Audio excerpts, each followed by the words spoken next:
നമ്മുടെ കഴിഞ്ഞ ലോക്സഭ ഇലക്ഷൻ ആണെങ്കിലും MK രാഘവനെതിരെ ഓപ്പോസിറ്റ് നിന്ന് ഇളമരം കരീമിനെ ആരും മറക്കാനൊന്നും പോകുന്നില്ല. കാരണം അത്രത്തോളം ശക്തമായിട്ടില്ല അല്ലെങ്കിൽ ഇൻഫ്ലുവൻസ് ഉള്ള ഒരു നേതാവ് തന്നെയാണ് ഇളമരം കരീം എന്ന് പറയുന്നത് കോഴിക്കോടുകാർക്ക്. അപ്പോൾ ആ ഒരു ഇളമരം കരീമിന്റെ പേരിൽ തന്നെ പുതിയ ഒരു വിവാദം ഉടലെടുക്കുകയാണ്. ഒരു ബിനാമി ഇടപാടുമായി ബന്ധപ്പെട്ട് അല്ലെങ്കിൽ ഒരു ക്വാറി സ്ഥലം അല്ലെങ്കിൽ അനധികൃതമായി അല്ലെങ്കിൽ ഈ ഒരു പ്രവർത്തനത്തിന് വേണ്ടിയിട്ടാണ് എന്നും പറഞ്ഞൊരു സ്ഥലം വാങ്ങുകയാണ്. അത് അത്തരത്തിൽ ഉപയോഗിക്കാതെ സ്വന്തം പേരിലേക്ക് മാറ്റുക, അനധികൃതമായി നമ്മൾ സ്വന്തമാക്കുക എന്ന് പറയുന്നത് ഒരു കുറ്റം തന്നെയാണ്. അപ്പോൾ ആ ഒരു രീതിയിലേക്കാണ് ഇപ്പോൾ ഇളമരം കരീമിന്റെ പേരിൽ അത്തരം ഒരു കാര്യത്തിന് കൂട്ടുനിന്നു എന്ന് പറഞ്ഞ് റിപ്പോർട്ടുകൾ പുറത്തു വരുന്നത്. എന്താണ് അതിന്റെ ഒരു സത്യാവസ്ഥ എന്ന് പറയുന്നത്? തീർച്ചയായിട്ടും ഇളമരം കരീം എന്ന് പറയുന്നത് CPM-ന്റെ സമുന്നതനായിട്ടുള്ള നേതാവാണ് എന്ന് നമുക്ക് ധൈര്യപൂർവ്വം പറയാം. അതായത് CITU പ്രവർത്തകനായി തുടങ്ങിയ ആളാണ് ഇളമരം കരീം. കോഴിക്കോട് മാർക്കറ്റിൽ CITU-വിൻ്റെ ഒരു സാധാരണ പ്രവർത്തകനായി ചുമട്ട് തൊഴിലാളിയായി വന്നുകൊണ്ട് പിന്നീട് CPM-ന്റെ കേന്ദ്ര കമ്മിറ്റിയിലേക്ക് എത്തുകയും CITU-ന്റെ നേതൃത്വത്തിൽ നിന്ന് CPM-ന്റെ കേന്ദ്ര കമ്മിറ്റിയിലേക്ക് എത്തി ഒരു പക്ഷേ അടുത്ത പോളിറ്റ് ബ്യൂറോ മെമ്പർ എന്നുള്ള നിലയിലേക്കൊക്കെ പരിഗണിക്കപ്പെടുന്ന ഒരു നേതാവാണ് ഇളമരം കരീം. അപ്പോൾ ആ ഇളമരം കരീമിനെതിരായിക്കൊണ്ടാണ് ഇത്തരത്തിലൊരു ആരോപണം അവിടെ വന്നത്. ഇത്തരത്തിലുള്ള ആരോപണം പുതുമയുള്ളതല്ല എന്നുള്ളതാണ് ഒരു വസ്തുത. ഇളമരത്തെ സംബന്ധിച്ചിടത്തോളം കോഴിക്കോട്ടുകാർക്കിടയിലുള്ള ഒരു സംസാരം എന്ന് പറയുന്നത് കറപ്റ്റഡ് ആയിട്ടുള്ള നേതാക്കന്മാർ, ഏറ്റവും കറപ്റ്റഡ് ആയിട്ടുള്ള 5 നേതാക്കന്മാരെ എടുത്താൽ അതിലൊരു സ്ഥാനം ഇളമരം കരീമിനുണ്ട് എന്നാണ് രാഷ്ട്രീയ ശത്രുക്കളും രാഷ്ട്രീയ അനുഭാവികളിൽ രഹസ്യമായും ഒക്കെ പറയാറുള്ളത് എന്നതാണ് സത്യം. കാരണം ഒരുപാട് ക്വാറി ഇടപാടുകളുമായി ബന്ധപ്പെട്ടും റിയൽ എസ്റ്റേറ്റുമായി ബന്ധപ്പെട്ടും ഒക്കെ ഇളമരം കരീമിൻ്റെ പേരിൽ നിരവധിയായിട്ടുള്ള ആരോപണങ്ങൾ ഉയർന്നിട്ടുണ്ട് എന്നാണ് യാഥാർത്ഥ്യം. കോഴിക്കോട്ടെ ഏറ്റവും ഒരു മികച്ച ഫാക്ടറി വ്യവസായം എന്നുള്ള നിലയിൽ തുടങ്ങിയുള്ള കോൺട്രസ്റ്റ് ഇപ്പോഴും നമുക്ക് കോഴിക്കോട് പോയി കഴിഞ്ഞാൽ കോൺട്രസ്റ്റിൻ്റെ ഈ മാനാഞ്ചിറ സ്ക്വയറിന് തൊട്ട് മുൻവശമുള്ള ഈ കോൺട്രസ്റ്റിൻ്റെ കെട്ടിടം കാണാൻ പറ്റും. അനാഥ പ്രേതം പോലെ കിടക്കുന്ന കെട്ടിടം. ആ കെട്ടിടം അങ്ങനെയാക്കി മാറ്റുന്നതിൽ ഏറ്റവും വലിയ പങ്ക് വഹിച്ചതിൽ ഒരാളാണ് ഈ പറയുന്ന ഇളമരം കരീം എന്ന് പറയുന്നത്. കാരണം അവിടെ കൊടികുത്തൽ സമരം നടത്തി ഒരിക്കലും യോജിക്കാൻ കഴിയാത്ത രീതിയിലുള്ള നിർദ്ദേശങ്ങൾ മുന്നോട്ട് വെച്ചതുകൊണ്ട് കോൺട്രസ്റ്റിനെ ഉപേക്ഷിച്ചുകൊണ്ട് ആ വ്യവസായത്തെ ഇവിടെ നിന്ന് പറിച്ചു കൊണ്ടുപോവുകയായിരുന്നു ആ ഇതിൻ്റെ ഉടമകൾ എന്നാണ് ഞാൻ മനസ്സിലാക്കുന്നത്. അതുകൊണ്ട് തന്നെ അതൊരു ശവപ്പറമ്പ് പോലെ ഇപ്പോഴും കിടക്കുന്നു. കഴിഞ്ഞ ഒരു 6-7 മാസം മുമ്പ് മുഹമ്മദ് റിയാസ് കോഴിക്കോട് ഒരു പരിപാടി പങ്കെടുക്കുന്ന സമയത്ത് നമ്മളൊക്കെ സൂചിപ്പിച്ചു. അതായത് ആ കോൺട്രസ്റ്റ് കെട്ടിടം പൊളിച്ചിട്ട് അവിടെ ഒരു പാർക്കിംഗ് ഏരിയ, ഈ പറയുന്ന പോലെ മാനാഞ്ചിറയ്ക്ക് ഒരു പാർക്കിംഗ് ഏരിയ ഇല്ല, അപ്പോൾ അതുകൊണ്ട് അവിടെ ഒരു പാർക്കിംഗ് ഏരിയ ഉണ്ടാക്കണം എന്നൊക്കെ പറയുന്നത് കിട്ടും. അത് അത്രയും നല്ലതാണ്. കാരണം വെറുതെ എന്തിനാണ് അങ്ങനെ ഒരു സ്ഥലം അവിടെ കിടക്കുന്ന, ഈ ആർക്കെങ്കിലും ഉപകാരമാവട്ടെ എന്നുള്ള നിലയിലാണ് നമ്മൾ തന്നെ കണ്ടത്. ഇപ്പോൾ ഈ ഒരു വിഷയവുമായി ബന്ധപ്പെട്ട് മുക്കത്തുള്ള ഒരു ക്വാറി ആയി ബന്ധപ്പെട്ടാണ് ഇത്തരമൊരു ക്രഷർ യൂണിറ്റുമായി ബന്ധപ്പെട്ടാണ് ഇത്തരം സംഭവം ഉണ്ടായത്. ഇളമരം കരീമിൻ്റെ ബന്ധുവായിട്ടുള്ള നൗഷാദ് എന്ന് പറയുന്ന അവിടുത്തെ റിയൽ എസ്റ്റേറ്റുമൊക്കെയായി ബന്ധപ്പെട്ട് പ്രവർത്തിക്കുന്ന ഒരു വ്യക്തി, അയാൾ അവിടെയുള്ള 1-2 ആളുകളെ കാണുകയാണ്. എന്നിട്ട് അവരുടെ ഉടമസ്ഥതയിലുള്ള സ്ഥലം വാങ്ങുകയാണ്. സ്ഥലം വാങ്ങുന്നത് ഈ ക്രഷർ യൂണിറ്റ് ആരംഭിക്കാനും ഈ ക്വാറി ആരംഭിക്കാനും എന്ന് പറഞ്ഞുകൊണ്ടാണ്. അവർക്ക് കൃത്യമായ കമ്മീഷൻ കൊടുക്കും, അവർക്ക് അതിൻ്റെ കാര്യങ്ങൾ ചെയ്യും, എന്നിട്ട് ക്വാറി ആരംഭിക്കണമെന്നാണ് പറഞ്ഞിരുന്നത്. അപ്പോൾ ഇതിനു വേണ്ടിയിട്ട് അവരൊരു ഈ പറയുന്ന പോലെ ധാരണാപത്രവും കാര്യങ്ങളൊക്കെ ഉണ്ടാക്കി. അങ്ങനെ മുന്നോട്ട് പോകുമ്പോഴാണ് ഈ നൗഷാദ് വന്നിട്ട് പറയുന്നത് ഇത് ഇങ്ങനെ ധാരണാപത്രം മാത്രം പോരാ, ഇത് നടത്തണമെങ്കിൽ നമ്മുടെ പേരിൽ സ്വന്തം പേരിലേക്ക് ഭൂമി ആവേണ്ട ഒരു കാര്യമുണ്ട് യഥാർത്ഥത്തിൽ. പക്ഷെ അത് താൽക്കാലികമാണ്, ഇത് കഴിയുന്നതോടുകൂടി നിങ്ങൾക്ക് തിരിച്ചു തരും എന്നുള്ള പേരിൽ തെറ്റിദ്ധരിപ്പിച്ചുകൊണ്ട് ഇവരെ കൊണ്ട് ഇത് എഴുതി വാങ്ങിക്കുകയാണ് ചെയ്തത്. പക്ഷെ അതിന് എഴുതി വാങ്ങിക്കുമ്പോൾ അങ്ങനെ വെറുതെ എന്ത് ചെയ്യില്ല, ആരും എഴുതി കൊടുക്കില്ലല്ലോ. അപ്പോൾ അതിന് ഇടനില നിന്നതാണ് ഈ പറയുന്ന ഇളമരം കരീം എന്ന് പറയുന്നത്. ഇളമരം കരീമിൻ്റെ ഉറ്റ ബന്ധുവാണ് ഈ പറയുന്ന നൗഷാദ്.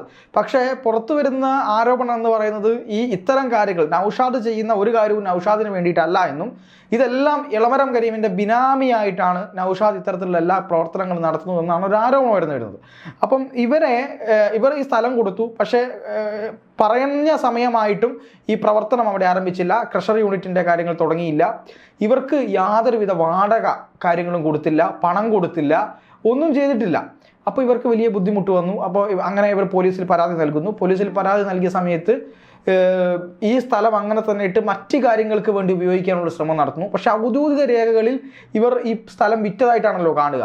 അങ്ങനെ ഇവർ പോലീസിന് കൊടുത്തു. പോലീസ് അത് കമ്മീഷണർക്ക് പരാതി കൊടുത്തു. കമ്മീഷൻ അത് പ്രത്യേക സംഘത്തിന്, അതായത് ക്രൈംബ്രാഞ്ചിന് അന്വേഷിക്കാൻ വേണ്ടി വിട്ടു. ക്രൈംബ്രാഞ്ച് അന്വേഷണം നടന്നുകൊണ്ടിരുന്നത്. ഏകദേശം എനിക്ക് തോന്നുന്നു 2009, 2011 കാലഘട്ടത്തിലാണ് ഇത്തരത്തിലൊരു കേസ്, ഇത്തരൊരു സംഭവം നടക്കുന്നത്.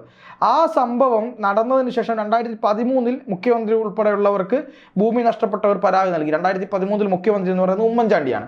ഉമ്മൻചാണ്ടി ഭരിക്കുന്ന സമയത്താണ് ക്രൈംബ്രാഞ്ച് ഈ പരാതി കൊടുക്കുന്നത്. അതിനുശേഷം 2014 ഈ പറയുന്ന പോലെ അന്വേഷണം നടത്തുകയും 2015 ക്രൈംബ്രാഞ്ച് അന്വേഷണം നടന്നു. അതിനുശേഷം പിണറായി ഗവൺമെൻറ് അധികാരത്തിൽ വന്നു 2016. അതിനുശേഷം ഈ കേസുമായി ബന്ധപ്പെട്ട കാര്യങ്ങളിൽ ഒരു നീക്കുപോക്ക് ഉണ്ടായില്ല, ഒരു തുടർ ചലനങ്ങളൊന്നും ഉണ്ടായില്ല. ഇതിൽ തെളിവുകളൊന്നും ഇല്ല എന്ന് പറഞ്ഞുകൊണ്ട് ക്രൈംബ്രാഞ്ച് കേസ് അവസാനിപ്പിക്കാൻ വേണ്ടിയിട്ട് കോടതിയിൽ റിപ്പോർട്ട് കൊടുക്കുകയാണ്. അത് മനസ്സിലാക്കിയ ഭൂമി നഷ്ടപ്പെട്ട ആളുകൾ, ഇത് 1, 2, എനിക്ക് തോന്നുന്നു 1-ലധികം പേർക്ക് ഭൂമി നഷ്ടപ്പെട്ടിട്ടുണ്ട്. അപ്പോൾ അവർ ഇത് ഉന്നത സ്വാധീനം വെച്ചുകൊണ്ട് അട്ടിമറിക്കാൻ ശ്രമിക്കുന്നു എന്നൊരു പരാതി ആർക്ക് കൊടുത്തു? കോടതിയിൽ ഡയറക്റ്റ് കൊടുത്തു. ആ ഒരു കോടതി ഈ കേസ് ഹിയറിങ്ങിനെടുക്കുകയും ഹിയറിങ്ങിൻ്റെ സമയത്ത് പിന്നെ എളമരം കരീമിനെ നോട്ടീസ് അയക്കുകയും പല തവണയായി അദ്ദേഹത്തിന് പ്രശ്നങ്ങളുണ്ട് എന്ന് പറഞ്ഞ് പല തവണ മാറ്റിക്കൊടുത്തു, പല കാര്യങ്ങളിൽ പറഞ്ഞ് മാറ്റിക്കൊടുത്തു. പിന്നെ അവസാനത്തെ ഹിയറിങ്ങിന് പിന്നെ ഇദ്ദേഹം ഹാജരാകാതിരുന്നതോടുകൂടിയാണ് ഇപ്പോൾ കോടതി അറസ്റ്റ് വാറണ്ട് പുറപ്പെടുവിച്ചിരിക്കുന്നത്. അദ്ദേഹത്തെ അറസ്റ്റ് ചെയ്ത് ഹാജരാക്കാൻ വേണ്ടിയിട്ട് കോഴിക്കോട് കമ്മീഷണർക്കും DGPക്കും സംസ്ഥാന പോലീസ് മേധാവിക്കും കോടതി നിർദ്ദേശം കൊടുത്തിട്ടുണ്ട്. ഈ ഒരു കേസിനകത്ത് ഇനി എന്താണ് സംഭവിക്കാൻ പോകുന്നത്? ഇതൊരു അറസ്റ്റ് വാറണ്ട് പുറപ്പെടുവിക്കും. ഇതിനെതിരെ കൊണ്ട് എന്തായാലും ഹൈക്കോടതിയിൽ അപ്പീൽ പോവാം, സുപ്രീം കോടതിയിൽ അപ്പീൽ പോവാം, നിയമ നടപടികൾ സ്വീകരിക്കാം, സർക്കാരിനെ ഒളിച്ചു കളിക്കാം. പോലീസിന് ഇങ്ങനെ കാണുന്നില്ല, ഇങ്ങനെ ഈ പ്രപഞ്ചത്തിലേ ഇല്ല എന്ന് പറഞ്ഞുകൊണ്ട് കേസ് കൊടുക്കാം. അല്ല പറയാം, അതെ, ഇങ്ങനെ റിപ്പോർട്ട് കൊടുക്കാം. എന്നിട്ട് ഈ വാർത്ത ഇപ്പം ആ കോടതിയിലിരിക്കുന്ന ജഡ്ജ് മൊബൈൽ എടുത്ത് പരിശോധിക്കുമ്പോൾ കോഴിക്കോട് മാനാഞ്ചിറയിൽ നിന്ന് പ്രസംഗിക്കുന്ന എളമരം കരീമിനെ കാണും. അപ്പോൾ ഇത് പോലീസിനോട് ചോദിക്കും, പോലീസ് പറയും ഞങ്ങൾ അദ്ദേഹത്തെ അവിടെ കണ്ടിട്ടില്ല, ഇപ്പൊ ഉണ്ടെങ്കിൽ ഞങ്ങൾ ഇപ്പൊ പിടിച്ചോണ്ട് വരാം. എന്നിട്ട് പിന്നെ കോടതിയോട് പറയും സോറി, പ്രഖ്യാപിതമായിട്ടുള്ള ഒരു മീറ്റിംഗ് ആയിരുന്നില്ല, അല്ലെങ്കിൽ അങ്ങനെ ഒരു കാര്യം നടക്കുന്നതായിട്ട് നമുക്ക് റിപ്പോർട്ട് കിട്ടിയില്ല എന്ന് പറയും. അതുകൊണ്ടാണ് നമ്മൾ അറിയാതെ പോയത് എന്ന് പറയും. മാത്രമല്ല ഇപ്പൊ പിടിച്ചു കൊണ്ടുവരാന്ന് പറഞ്ഞ് അവിടെ നിന്ന് പോകും.